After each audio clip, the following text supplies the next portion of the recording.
Wait, did the United States just take back the Panama Canal again?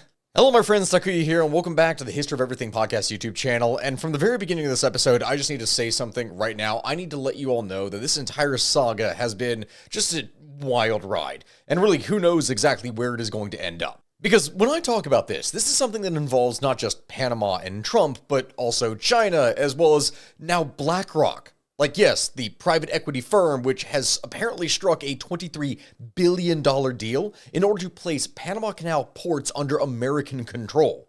Something which, at the time that I'm making this, only yesterday, Trump would go and laud as taking back or reclaiming the canal, stating, quote, "My administration will be reclaiming the Panama Canal, and we've already started doing it." Just today, a large American company announced that they are buying both ports around the Panama Canal. This was in and of itself pretty massive news, and in turn, the president of Panama would respond by calling the entire thing an outright lie. And as a result, this whole thing has generated very mixed reactions depending upon one's political affiliation. For context, the issue between Donald Trump and the Panama Canal is something that revolves around Trump's claims that the canal is under Chinese control or Chinese influence or at risk of. In 2018, Trump would state that the Panama Canal was, quote, controlled by China, which he believed was a threat to the United States. He claimed that China had taken it over and that the U.S. had lost control of this strategic waterway. However, when I say that, these claims have been heavily disputed by the Panamanian government as well as others, and the Panama Canal is something that has been owned and operated by the Panama Canal Authority, the ACP, since the year 1999. That being when the United States had transferred ownership of the canal to Panama as part of the Torrijos Treaties. Trump now wants it back, or at least when I say that, greater influence over it. So of course, looking at this entire thing, it is absolutely confusing, and a lot of you are probably wondering what the heck is actually going on. Why does Trump want the canal back under American control? Why are there accusations of Chinese security threats in the region? And what does this mean for American relations and power in Latin America moving forward? Well, my friends, depending upon where it is that you're getting your information from, you're likely to come to different conclusions just by virtue of, well, whatever your source is that you have chosen to consume or has been presented to you. Like, I can tell you this right now, that sorting through the drama of Panama for the last several months has been a constant headache for myself. And no matter what it is that I say to you right now, I'm going to be accused of something in the comment section. It happens every single time. Luckily, thanks to the fact that I am sponsored by Ground News, I'm at least able to mitigate that bias somewhat, which is helpful for me. Like, yes, of course, if you look at left-wing sources, the headlines typically accuse Trump of lying, emphasizing a kind of strong bias against him. Whereas if you look at right-wing sources, they are typically more apologetic, presenting Trump's remarks as valid claims about national security and not really accusing him of anything. What is so fascinating to note here, though, is that both types of sources do agree on one thing, though. However it is you view it morally, this whole thing has actually been a win for Trump. Because look, my friends, understanding these biases is absolutely necessary, especially in today's day and age, and that is why I am so incredibly grateful to be sponsored by Ground News, a service that I regularly use in order to compare my information sources. With this, I can look at the varying different political biases of news organizations, whether they are a private media source or a state-sponsored source, who owns them, their factuality rating, and so much more. We know that this is true. With Trump in charge, media sources around the world are having an absolute field day right now, and that means that you, the audience, need to be aware of exactly what is happening.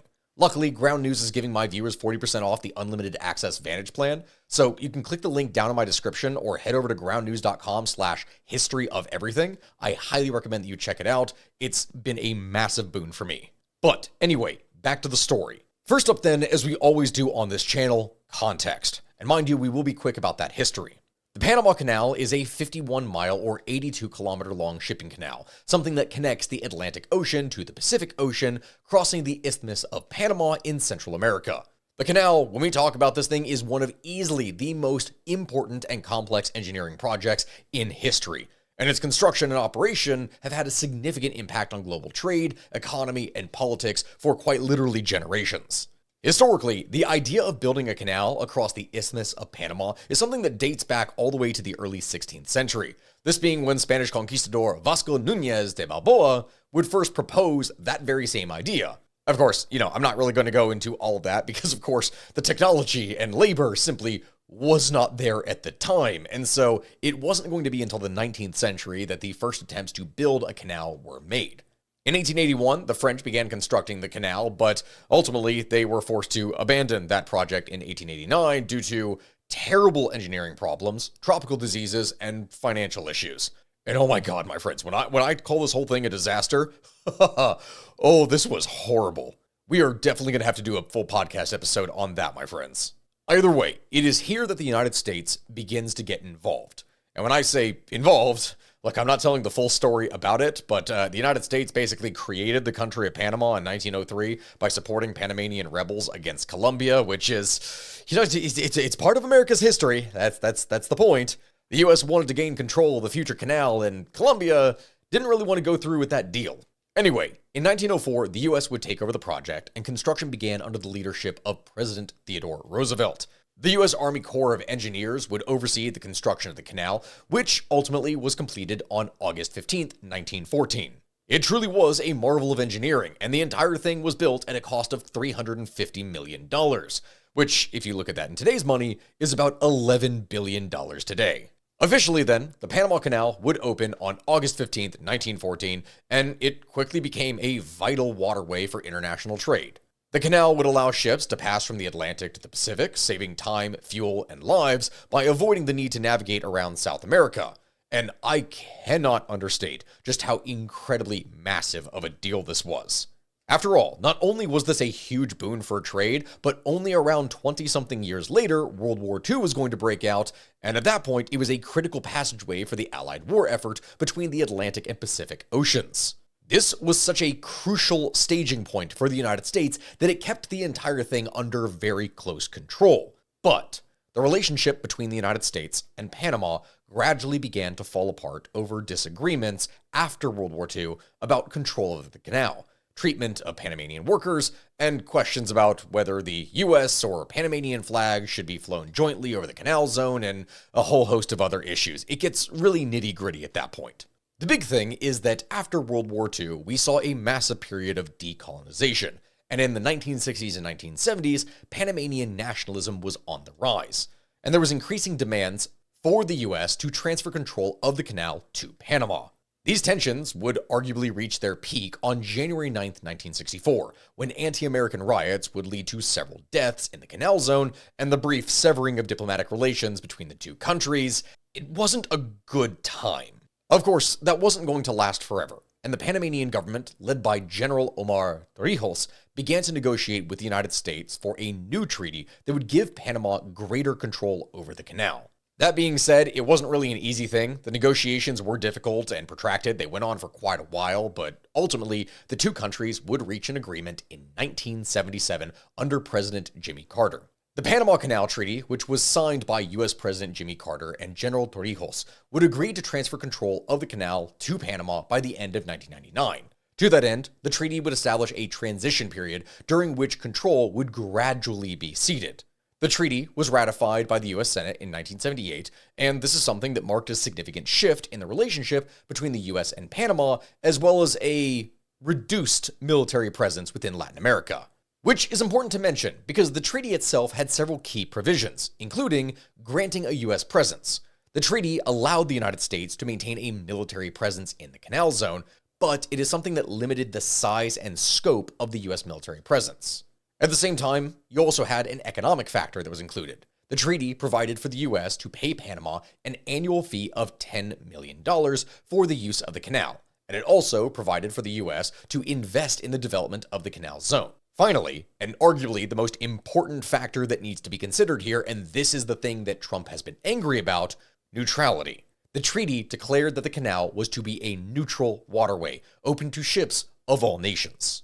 You may wonder why it is that that is something that is upsetting. Well, it's not that factor necessarily. The big thing that is upsetting Trump now is that it is in his belief that Panama has not been neutral. Either way, on December 31st, 1999, the Panama Canal was officially transferred to the Panama Canal Authority, the ACP, a Panamanian government agency. The ACP has since then been responsible for the management, maintenance, and operation of the canal. Which, on that note, my friends, for Panama, the transfer of control is something that marked a significant increase in sovereignty as well as economic benefits. As just an example, so you understand the sheer amount of revenue from the canal, this is something that made up about 4% of Panama's GDP in 2024. Which I know, really looking at that, it doesn't sound all that high. Like, it's not some insanely high number that you would see with oil in a nation such as Saudi Arabia. However, that being said, 4% of one's entire GDP being because of a canal is still pretty significant. But then again, the canal is one of the most important waterways in the world after all, and the transfer of control allowed Panama to develop the canal zone and to invest in the country's infrastructure and economy. It was a really big deal. For the United States, yes, it was a loss in power technically. The transfer of control marked a significant shift in its foreign policy priorities and a reduction in its military and economic commitments abroad.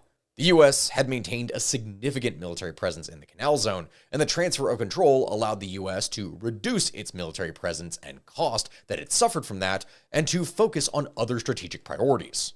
Really, it was a kind of trade-off.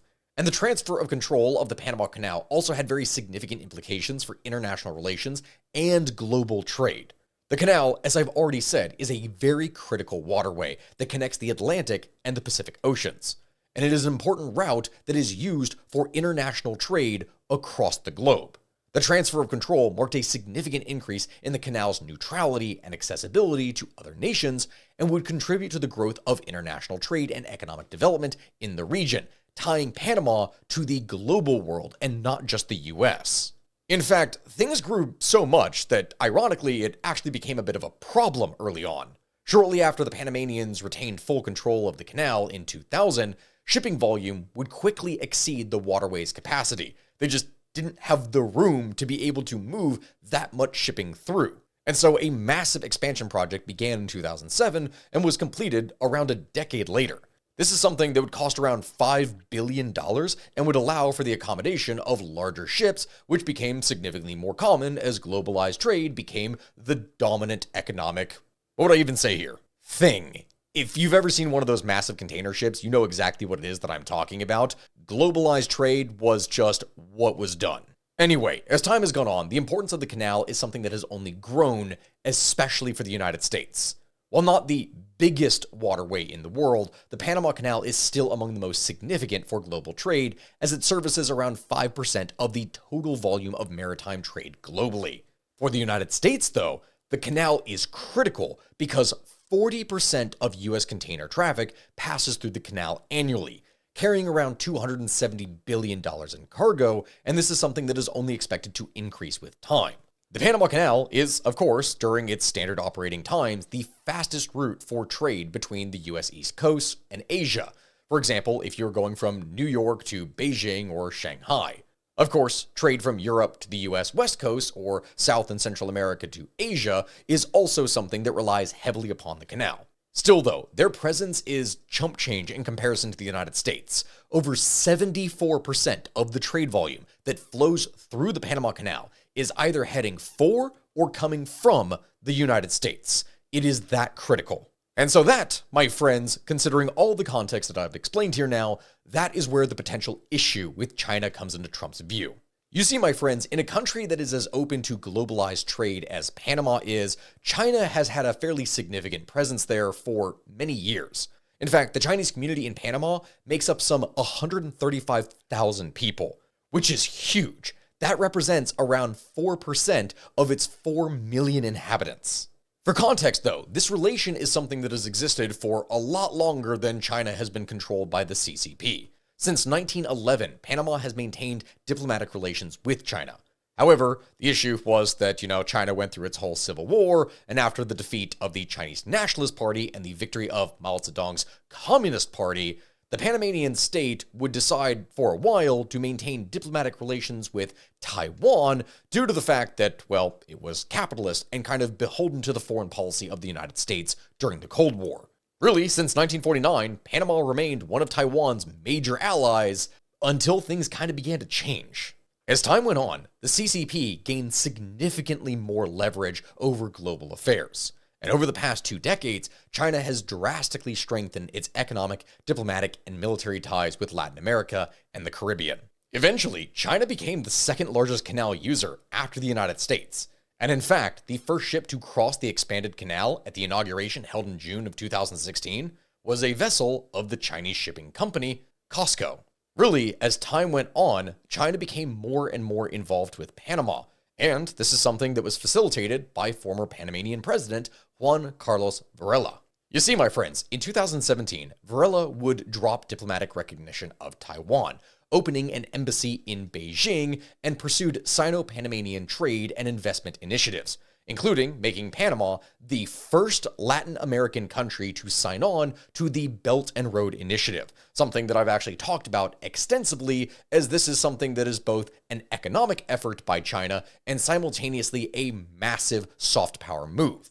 China would, of course, seize the opportunity to be able to integrate dozens of its businesses as well as some of its more predatory practices into varying different parts of Panama, whether this is its energy sector, its culture, its academia, infrastructure, mining, telecommunications, really anything that they could get involved in, they absolutely did.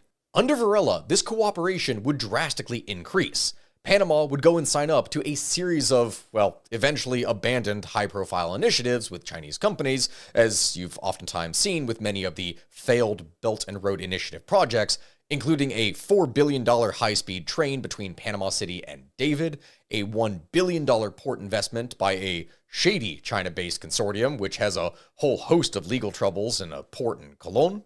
Oh dear God, that is a story right there. And also a $1 billion natural gas power plant that was originally designed to support the entire project. In addition to these major moves, other Chinese companies began to rapidly move into the Panamanian market, utilizing it as a central hub for the region in Latin America. In telecommunications, Chinese tech giants Huawei, ZTE, and Xiaomi were all well established.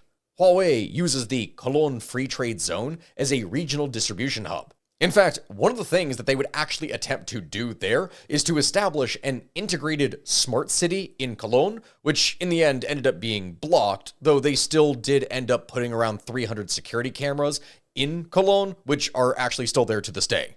Either way, though, that is less relevant for this video. Instead, the more concerning or relevant part here, in the case of the Trump administration, is the Chinese ownership of ports in the canal and what he would call exorbitant fees in recent years. And when I talk about this, that second part is something that really does need clarification. You see, my friends, when El Niño exacerbated drought conditions in 2023 to 2024, this is something that caused low water levels in the canal's largest reservoir, Gatun Lake. To understand what it is that this means, lower water levels decrease not only the number of vessels that are able to transit and move through the canal, but also the volume of cargo that they are able to carry. As you can imagine, this severely backs things up when it comes to shipping. Canal shipping is not immune to the laws of supply and demand. If you have fewer vessels that are able to transit through the canal, that means that prices are going to be higher. Furthermore, the Panama Canal authorities would levy a freshwater surcharge, which is something that increases when water levels are low in order to incentivize water conservation as well as decrease traffic because they don't want people to really go through it as much. The more ships that don't divert or make reservations during the drought, the greater the wait time, which at one point would manage to reach a peak of 21 days in the summer of 2023, drastically increasing the cost of goods. Increased costs and shipping times during the drought would increase shipping costs by as much as 14% year over year for dry bulk goods, things such as coal or grain or things like that. You had 12% increase for vehicle carriers, 5% and 3% increase for liquefied petroleum gas and liquefied natural gas, and really so much more. The list goes on and on. Basically, every single thing was going to increase in price. Yes, Trump was right. Prices did increase. They did go up. And yes, this would end up largely targeting America, the biggest user of the canal. But that all being said, it does not mean that prices were hiked on purpose to target the US. It is something that naturally would happen by virtue of supply and demand. Anyway, that is something that just had to be stated. What about the Chinese ports, though? Well, in commercial logistics, Hong Kong-based Hutchinson Holdings would control 2 of Panama's 5 main canal zone ports, with one being on each side of the Panama Canal itself. That, as you can probably imagine, would create the impression of there being a choke point. But this was not a recent development. The company has operated the ports of Balboa and Cristobal for more than 2 decades. And as for its ties to China, the publicly listed company is not, technically speaking, financially tied to the Chinese Communist Party, though Hong Kong firms are subject to state oversight. And you need to remember when I talk about this, that is how anything works when talking about a company in China. It's a really messy thing where even if something is separate, it's always kind of a part of it. As George Mason University law professor Eugene Kontorovich would say at a Senate hearing in January of 2025, quote, "The presence of the Chinese government, Chinese companies, and especially Chinese state companies, but not limited to them, does raise serious issues and concerns for the neutrality of the treaty," end quote. Which, honestly, is understandable. But at the same time, as Julio Yao, who was one of Panama's advisors when it signed the neutrality treaty, would say about the matter, quote, "Hutchinson Port Holdings operates hundreds of ports around the world, including in the United States. If these ports threaten U.S. security, why don't they terminate Hutchinson's contracts in their country?" Which again, I do also get. Really, the problem at this point is that we are talking about security concerns, just like what ended up happening with TikTok. Nothing had happened yet, but there were fears that something could happen. When I talk about this, former Republican Senator Marco Rubio, who is now Trump's Secretary of State, he's been a very vocal critic of Chinese influence over the canal. And in his Senate confirmation hearing, he said that Beijing, through the expansion of Chinese-owned companies, has, quote, "the ability to turn the canal into a choke point at a moment of conflict," which is, quote, "a direct threat to the interest and national security of the United States." After this, he would go on to meet with the current Panamanian president, President Mulino, in early February and insist that China was exerting influence over the canal's operations. The focus of the conversation was the Chinese consortium running the ports, and Panama would reject that China had any influence or control over canal operations. As Mulino would write, quote, "Cooperation between our governments passes through clear understandings in terms of issues of mutual interest. It doesn't have anything to do with reclaiming the canal, nor with tarnishing our national sovereignty," end quote. Either way, despite this stance of not giving up the canal, President Mulino is actually a fairly conservative leader, someone who is favorable to the United States and has sought to curb migration through the Darien Gap, as well as crack down on drug smuggling. He is, for all intents and purposes, an ally. And in meeting with Rubio, Mulino received the kind of political power necessary and geopolitical leverage to sever Panama's relationship with China, which is something that we would actually end up seeing. Rubio, for his part, would convey Trump's view that the sovereignty of the canal was in question due to China's presence in the country, not necessarily that, oh, Panama can't control it, delivering American expectations to them. Really, in the end, both countries ended up achieving the optics that they wanted, but what does that mean the actual results were? Well, here's where we actually get some bigger moves. Mulino would announce that Panama was going to withdraw from Beijing's Belt and Road Initiative. The Chinese Foreign Ministry would condemn Mulino's decisive shift in relations.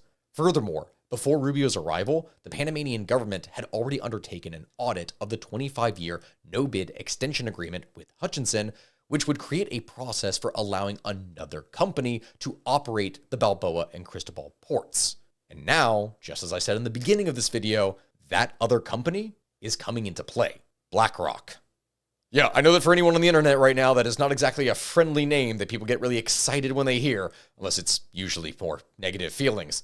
BlackRock, a US-based asset management giant, and oh dear God, are they massive, have agreed to purchase the ports of Balboa and Cristobal from CK Hutchinson.